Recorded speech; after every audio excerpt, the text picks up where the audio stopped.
Hi! In front of me is TCL TabMax, and today I would like to show you how you can install and apply Animated Live Wallpaper called Magic Fluids. First of all, go into Play Store and type in Magic Fluids.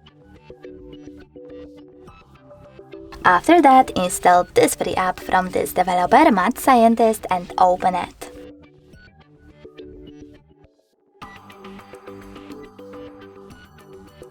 Then you need to click on the three lines at the bottom right corner over here and tap on Settings. Now choose I accept in this pop-up, and following that you can adjust all of those wallpaper settings however you want to.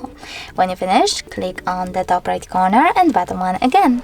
This time you need to select Set as Live Wallpaper, then tap on Set Wallpaper and decide if you wish to apply it on home screen or home screen and lock screen by selecting one of those options.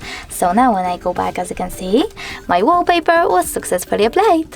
Thanks so much for watching. If you enjoyed this video, leave a like, comment and subscribe. Bye!